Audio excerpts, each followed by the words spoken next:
नमस्कार। उत्तराखंड की खबरें लेकर मैं हूं आपके साथ संदीप निरंजन सरकार। खबरों का रुख कर लेते हैं। रामनगर देहरादून एक्सप्रेस रेल का हुआ शुभारंभ। यह अहम जानकारी आप तक पहुंचाने जहां पर रामनगर देहरादून एक्सप्रेस रेल सेवा का शुभारंभ। सप्ताह में 2 बार चलेगी रेल। सीएम धामी और केंद्रीय रेल मंत्री अश्विनी वैष्णव ने वर्चुअल माध्यम से किया संयुक्त फ्लैग ऑफ।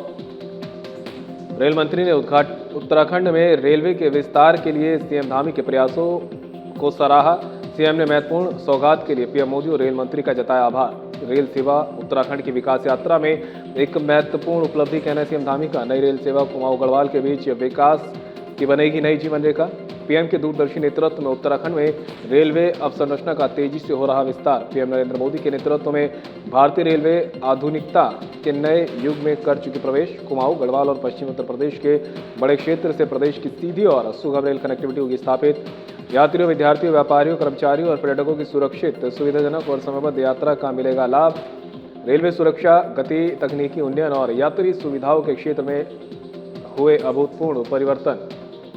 वंदे भारत और नमो भारत जैसी अत्याधुनिक मेड इन इंडिया ट्रेनों ने भारत की तकनीकी क्षमता और आत्मनिर्भरता को दी नई पहचान। उत्तराखंड से देश के विभिन्न हिस्सों को जोड़ने के लिए प्रमुख नई और विस्तारित 20 रेल सेवाएं शुरू।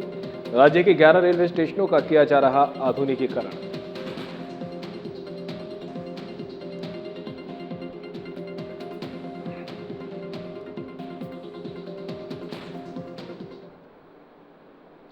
नई टिहरी स्थित क्रीड़ा सभागार में जनपद स्तरीय आपदा जोखिम न्यूनीकरण विषय पर 1 दिवसीय कार्यशाला का आयोजन किया गया। कार्यशाला का शुभारंभ आपदा प्रबंधन एवं पुनर्वास मंत्री मदन कौशिक, आपदा प्रबंधन सलाहकार समिति के उपाध्यक्ष रघुवीर सिंह भंडारी और राज्य आपदा प्रबंधन प्राधिकरण के सचिव विनोद कुमार सुमन ने दीप प्रज्वलित कर किया।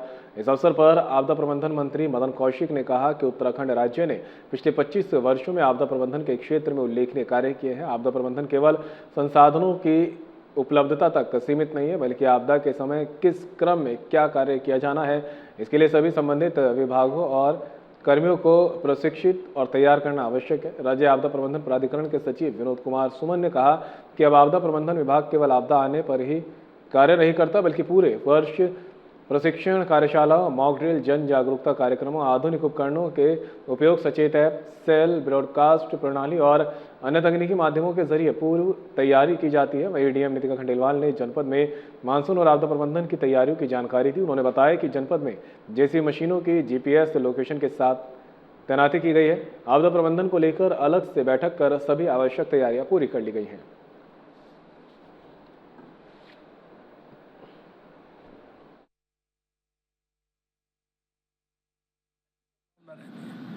और राज्य में अलग प्रकार की भी व्यवस्था रहती है। जी हम कहेंगे तो हरिद्वार जैसी जगह में अब 3-4 करोड़ कांवड़िया आएंगे, वो भी एक अलग से व्यवस्था रहती है।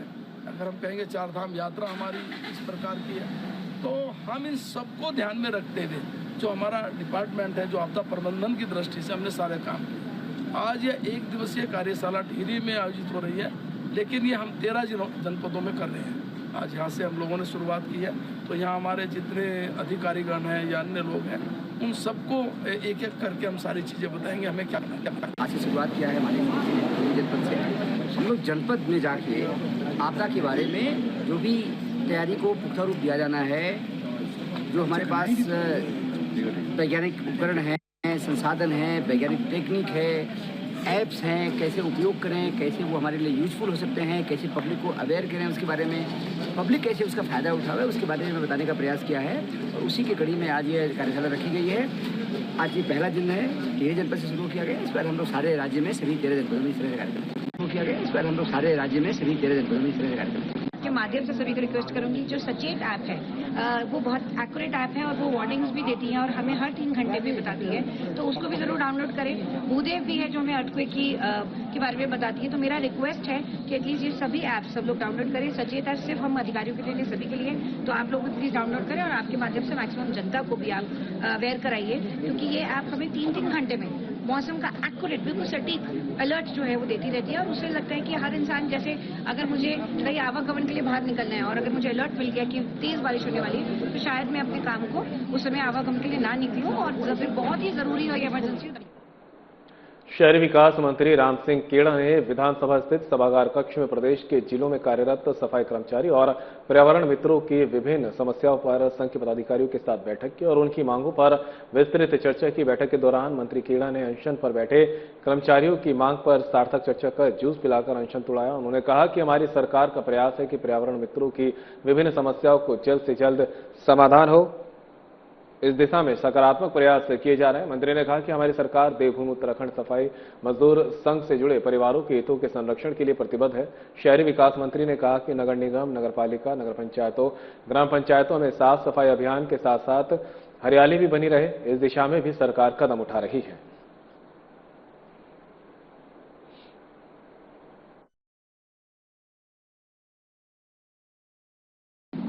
प्रदेश में कई जगह हमारे पर्यावरण मित्रों की समस्या थी।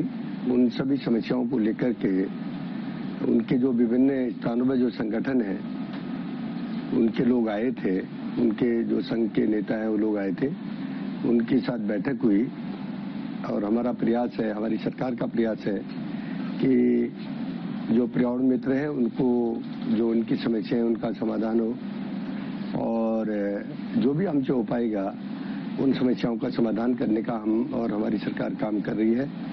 और साथ ही सभी जो नगर निगम है और नगर पालिका क्षेत्र है, नगर पंचायत के क्षेत्र हैं, वहां पर स्वच्छता के क्षेत्र में विशेष अभियान चलाया। देहरादून के बन्नू स्कूल मैदान में आयोजित राहुल गांधी के नीट पेपर लीक को लेकर छात्रों की गूंज कार्यक्रम की सफलता को लेकर आज उत्तराखंड कांग्रेस प्रभारी कुमारी सैलजा ने प्रेस वार्ता की। कुमारी सैलजा ने कार्यक्रम में खराब मौसम के बावजूद बड़ी संख्या में पहुंचे छात्रों और युवाओं का आभार जताते हुए कहा कि कार्यक्रम की सफलता का श्रेय प्रदेश भर से पहुंचे हजारों युवाओं को जाता है। उन्होंने बीजेपी पर निशाना साधते हुए आरोप लगाया कि राहुल गांधी के कार्यक्रम के दौरान कई तरह की बाधाएं खड़ी करने का प्रयास किया गया, लेकिन हजारों युवाओं की भीड़ ने राहुल गांधी के कार्यक्रम को आखिरकार सफल बनाकर बीजेपी सरकार को आईना दिखाया है।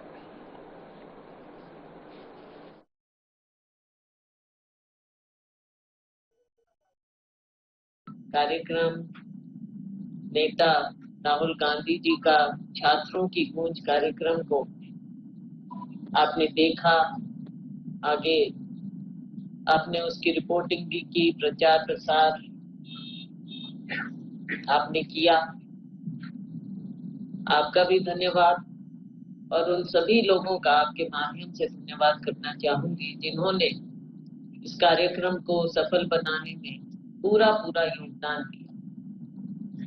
चाहे हमारे युवा छात्र हो, चाहे हमारे नेता हो, कार्यकर्ता हो, सबका मैं धन्यवाद करना चाहूँ।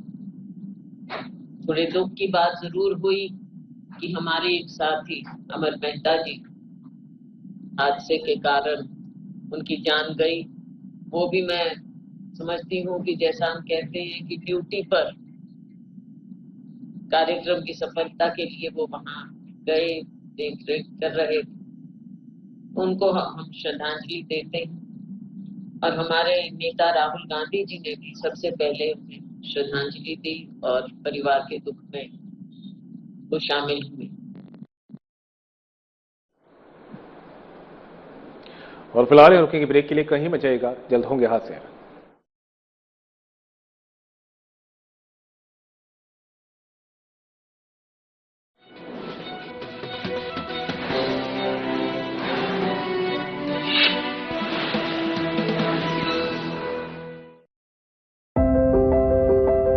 Schools, infinite possibilities. From healing in hospitals to discovery in labs, from art to agriculture. This is more than a campus. This is where futures begin. Shri Guru Ram Rai University, where dreams take flight. Admission open for 2026.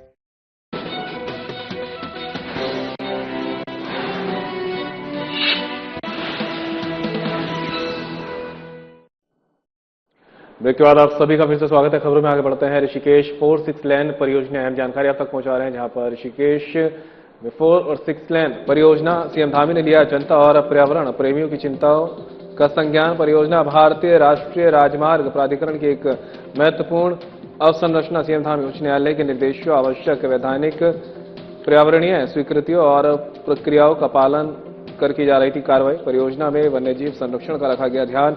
लगभग 3.5 kilometre लंबे हाथी underpass और छोटे वन्यजीवों के आवागमन के लिए विशेष कलवर्ट जैसी व्यवस्थाओं के प्रावधान। अंडरपास से मानव वन्य जीवन संघर्ष और सड़क दुर्घटनाओं में वन्यजीवों की मृत्यु की घटने में आएगी कमी। हमारे विकास हमारे लिए आवश्यक। जनभावनाओं, पर्यावरण और स्थानीय हितों की अनदेखी कर नहीं लिया जाएगा कोई निर्णय। प्रमुख सचिव और संबंधित अधिकारियों को दिए निर्देश। हितधारकों, स्थानीय नागरिकों, जनप्रतिनिधियों और विशेषज्ञों से पुनः विस्तृत संवाद करना स्थापित। उच्च न्यायालय के निर्देशों और निर्णय का पूर्ण सम्मान करके जाएगी आगे की कार्रवाई। जब तक नहीं बनेगी आम सहमति तब तक नहीं काटे जाएंगे पेड़। उत्तराखंड की प्राकृतिक जनसंभावना और प्रदेश का विकास तीनों समान रूप से महत्वपूर्ण। सरकार संवाद, सहमति और व्यापक जनहित के आधार पर ही बढ़ेगी आगे।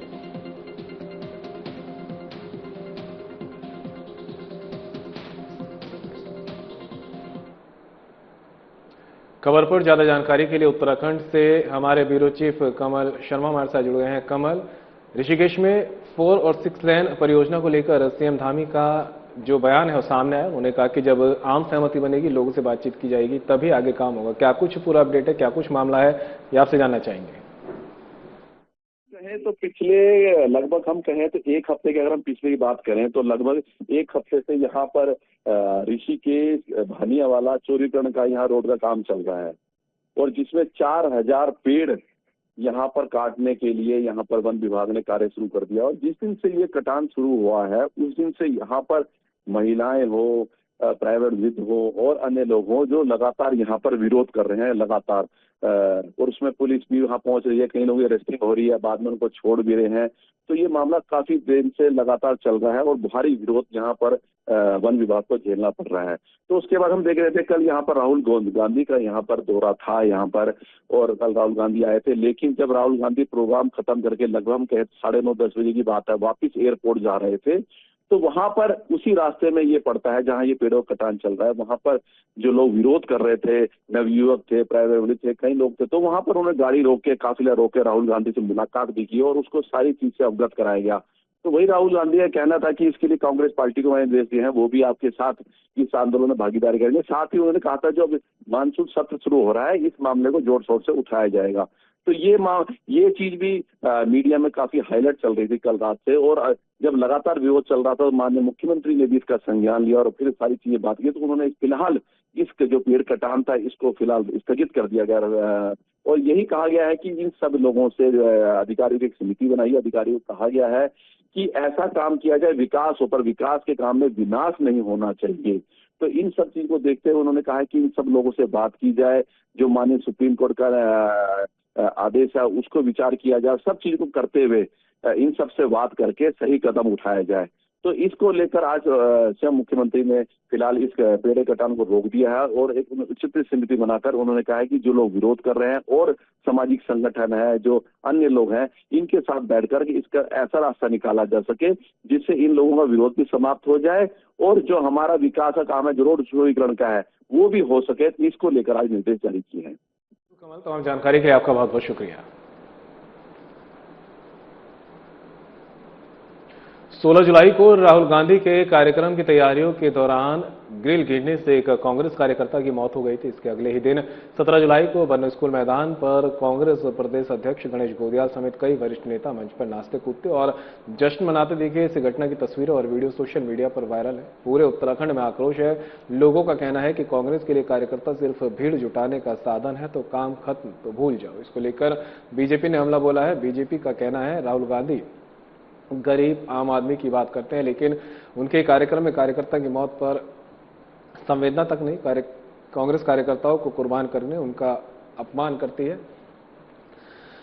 बीजेपी ने कांग्रेस से माफी और दोषियों पर कार्रवाई की मांग की है। हालांकि कांग्रेस ने इसको लेकर अपनी सफाई दी है और कहा कि ये बीजेपी की बौखलाहट है।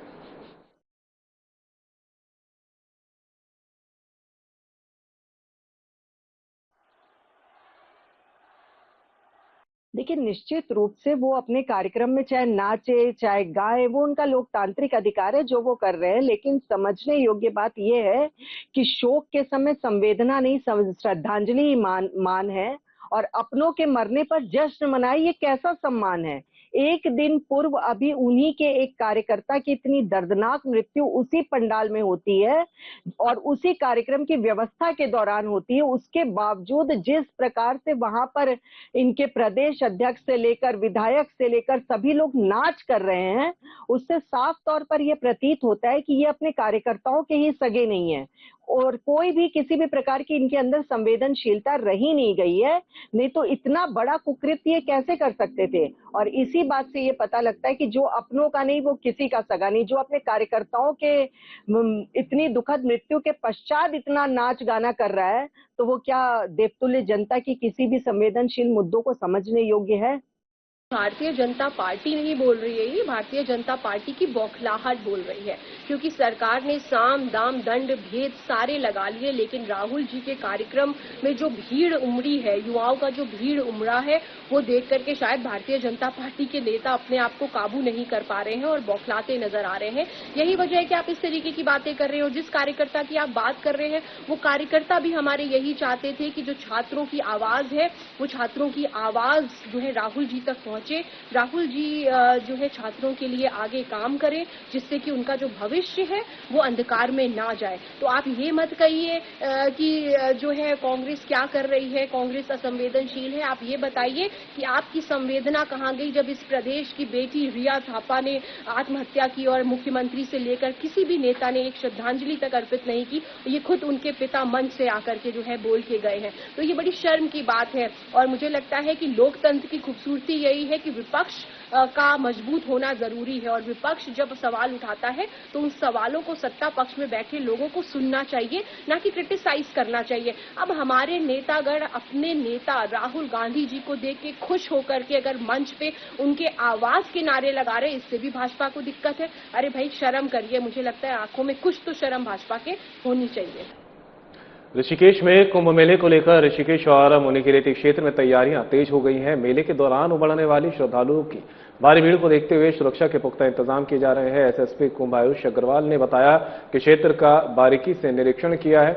मेले के दौरान सुरक्षा व्यवस्था को मजबूत रखने के लिए क्षेत्र में 7 अस्थायी पुलिस थाने और फायर स्टेशन बनाए जा रहे हैं। सभी संवेदनशील स्थानों और स्नान घाटों पर सीसीटीवी कैमरे और पब्लिक एड्रेस सिस्टम लगाए जा रहे हैं, जिससे कि हर गतिविधि पर नजर रखी जा सके। सुरक्षा के लिए उत्तराखंड पुलिस के साथ केंद्रीय पुलिस बल और अन्य राज्यों की पुलिस समेत लगभग 30,000 जवान तैनात किए जाएंगे। पुलिस बल के लिए कैंपिंग, रहने और शौचालय की व्यवस्थाएं की जा रही है। इसके साथ ही घाटों पर डूबने की घटनाओं को रोकने के लिए सुरक्षा चयन और जल पुलिस की विशेष व्यवस्था की जा रही है।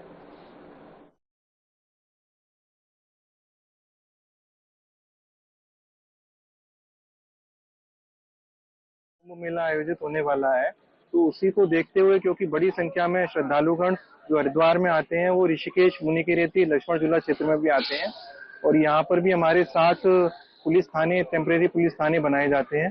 तो उसी को देखते हुए मेरे द्वारा यहाँ का निरीक्षण किया गया है, किन किन स्थानों पर पुलिस थाने बनाए जाएंगे, फायर स्टेशन कहाँ कहाँ बनाए जाएंगे और जो भी हमारे भीड़भाड़ वाले स्थान हैं वहाँ पर जो सीसीटीवी कैमरे, पीए सिस्टम की उपलब्धता, कंट्रोल रूम कहां पर बनेगा, तो इन सभी व्यवस्थाओं का मेरे द्वारा निरीक्षण किया गया है।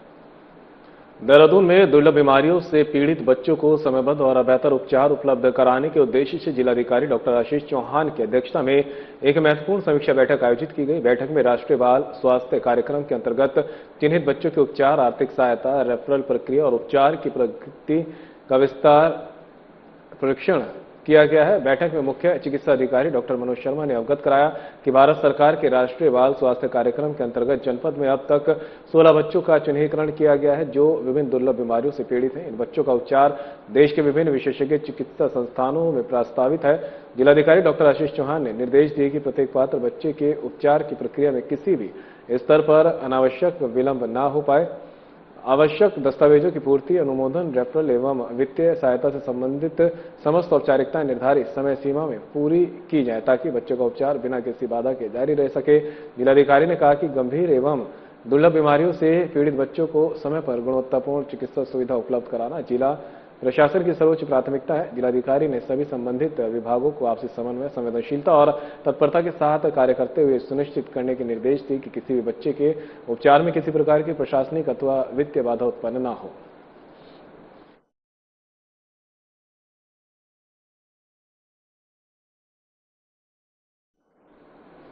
उत्तराखंड के सीमांत जनपद पिथौरागढ़ में पुलिस ने ध्वनि प्रदूषण फैलाने और यातायात नियमों की धज्जी उड़ाने वाले दुपहिया वाहन चालकों के खिलाफ सख्त रुख अख्तियार किया है। पुलिस ने विभिन्न अभियानों के दौरान जब्त किए गए 52 मॉडिफाइड साइलेंसरों को बीच सड़क पर रोड रोलर चलवाकर पूरी तरह नष्ट कर दिया है। शहर में पिछले कुछ समय से मॉडिफाइड साइलेंसर लगाकर हुड़दंग मचाने वाले चालकों की शिकायतें लगातार बढ़ रही थी।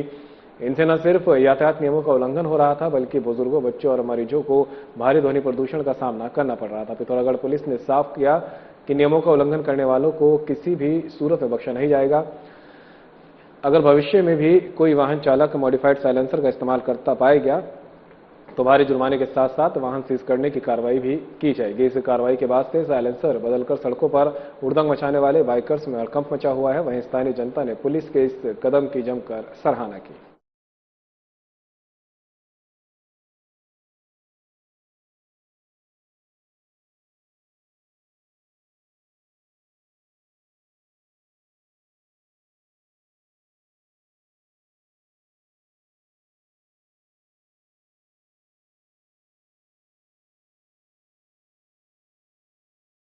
अल्मोड़ा में अपराध और अपराधियों के खात्मे के लिए अल्मोड़ा पुलिस लगातार एक्शन मोड में नजर आ रही है। इसी कड़ी में पुलिस ने एक शातिर और आदतन अपराधी के खिलाफ बड़ी कार्रवाई की है। वरिष्ठ पुलिस अधीक्षक चंद्रशेखर घोड़के के सख्त निर्देशन में पुलिस ने क्षेत्र के एक नामी हिस्ट्री शीटर को जिले से बाहर का रास्ता दिखा दिया। आदतन अपराधी और हिस्ट्री शीटर अजीम अंसारी के खिलाफ लगातार मिल रही शिकायतों और आपराधिक इतिहास को देखते हुए पुलिस ने जिला मजिस्ट्रेट को रिपोर्ट भेजी थी। जिला मजिस्ट्रेट के आदेश के बाद पुलिस ने अजीम अंसारी के खिलाफ गुंडा एक्ट के तहत कड़ी कार्रवाई करते हुए उसे 6 माह के लिए जनपद अल्मोड़ा से जिला बदर कर दिया है। पुलिस प्रशासन ने आरोपी को कड़े लहजे में चेतावनी दी है कि 6 महीने के इस निर्धारित अवधि के दौरान यदि उसने अल्मोड़ा जनपद की सीमा में प्रवेश करने की हिमाकत की तो उसे तत्काल गिरफ्तार कर लिया जाएगा और उसके खिलाफ और भी गंभीर धाराओं में कानूनी कार्रवाई अमल में लाई जाएगी। एसएसपी चंद्रशेखर घोड़के के नेतृत्व में अल्मोड़ा पुलिस की इस कार्रवाई से क्षेत्र के अन्य बदमाशों और अपराधियों में हड़कंप मचा हुआ है। पुलिस का साफ कहना है कि जिले की शांति व्यवस्था को भंग करने वाले किसी भी अपराधी को बख्शा नहीं जाएगा और आगे भी ऐसे तत्वों के खिलाफ जिला बदर और गैंगस्टर जैसी कठोर कार्रवाई जारी रहेगी।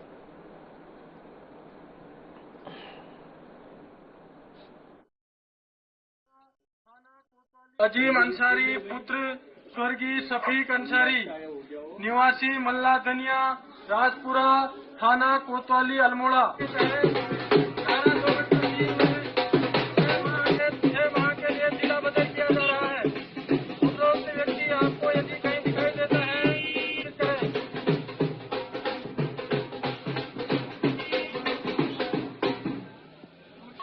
की धारा 2/3 के तहत 6 माह के लिए जिला बदर किया जा रहा है। पद की सीमाओं के भीतर आपको दिखाई देता है तो कृपया सूचित करें।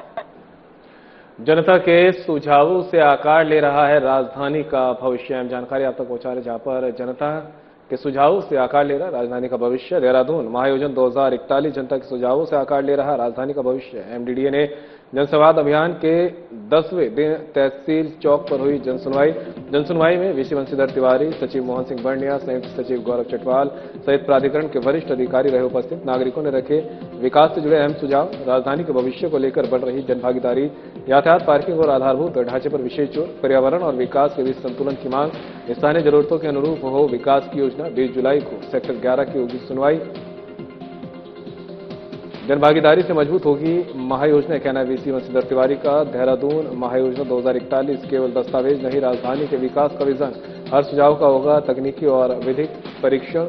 सचिव मोहन सिंह बर्निया ने साफ कहा, सुझावों और आपत्तियों का किया जा रहा व्यवस्थित अभिलेखीकरण।